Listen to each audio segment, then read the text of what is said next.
In this video from Casio Help, we're taking a look at the periodic reporting functionality on the SE-S400 register.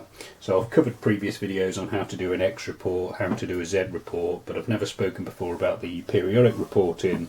So I'll just give a quick overview of what I might have said in the other videos. You've got three report modes on the register. You have X, which is non-resetting. So when you run an X report, say the daily X report, it's showing you all the sales done on the till since the last time the daily Z resetting report was run. So you might use an X report for shift changes or to see how you're doing during the day. You might not even use it because you're not interested in it, you just want to see your end of day stuff, in which case you'll be used to running daily Z reports.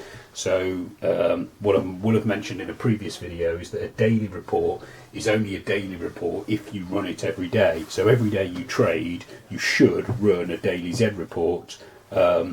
You probably do, because you'll need to cash up the till, and you can only cash up the till if you know how much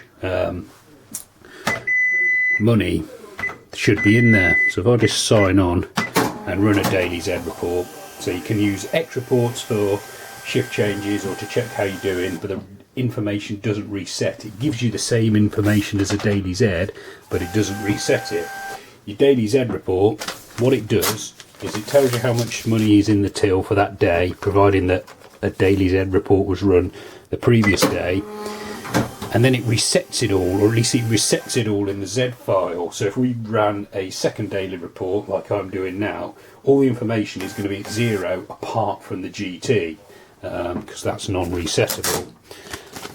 But the information hasn't disappeared completely. It's basically moved over into the X2Z2 file, which is your periodic reporting. So a good way of thinking about this is, but basically the periodic reporting might be of no interest to you whatsoever. You might just be happy with running your daily reports and the till balancing. However, you may want a weekly report, and in which case you can trick the till into doing your periodic 1Z as your weekly report. So if you ran a daily report every single day, you could then run at the end of the week, say if you'd been trading for 7 days, if you then ran a periodic 1Z, providing that you're running the Z with the periodic 1Z every week, then it effectively becomes a consolidated read of all your daily Z reports. It doesn't have to be weekly though, because the till doesn't know that it's a weekly report you're running. It could be monthly or quarterly, it's up to you. The key is to develop a routine. So do a daily Z every day and then do a periodic 1Z every week if it's a weekly report you need, or run it every month, it's up to you. And then basically when you run your periodic 1Z, it does exactly the same as the daily Z. It wipes the file down but shoves it all over into periodic Z2. So if you're using your daily Z for a daily report, your periodic 1Z for a weekly report, you can then use your periodic 2Z for a monthly or quarterly report. It's entirely up to you, but the key thing with cash registers is to kind of get into your head that you can't just go back into it and say I want a report from December 2015 or whatever.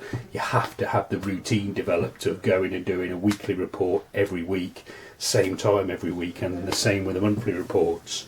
The actual running of the reports is easy, it's developing the routine which is crucial. I think what happens a lot is people just do a daily Z report for ages and then go into the periodic reporting expecting to be able to see what they did on the 17th of March or whatever, but it doesn't work like that. You've got to develop the routine. I hope that's cleared things up, made it obvious what's available and what isn't possible. There's other videos appearing on screen now showing you how to get the best out of the 400. You can check those out. You can subscribe to the YouTube channel as well. We're always posting new stuff, or trying to. You can also visit casiohelp.co.uk for more. Thanks for watching.